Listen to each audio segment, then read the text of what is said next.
Magandang hapon sa'yo, kaibigan. Nagkape ka na ba? Tara, samahan niyo kaming magkape. Nga pala, iiwanan ko yung bag ko. Huwag kang mag-alala. Walang kukuha dyan. Dito kasi sa Singapore, paraan yan para mag-reserve ng upuan. Yung iba, iniiwan ng cellphone, tissue, o kahit anong bagay. Walang kukuha doon, promise. Makakasigurado ka na meron kang babalikan. Hindi tulad sa ex mo, wala na talagang balikan. Charot!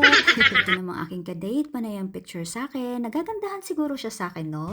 Habang naghihintay ako ng order namin, bigla akong napaisip, natanggal ko ba yung saksakan ng plancha? O natanggal ko ba yung charger?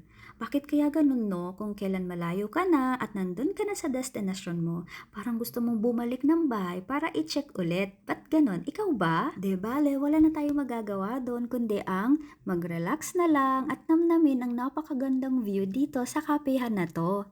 Nakaka-relax. Ang sarap magmuni-muni. Ito na nga pala ang aking kape. Tara, samahan niyo kaming magkape. Nakakailang kape ka ba sa isang araw? Ako, 2 beses po sa umaga at sa hapon. Sumasakit kasi ang ulo ko pag hindi ako nakakapagkape.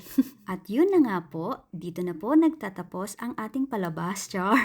Maraming salamat po sa panonood mga kaibigan. God bless you po.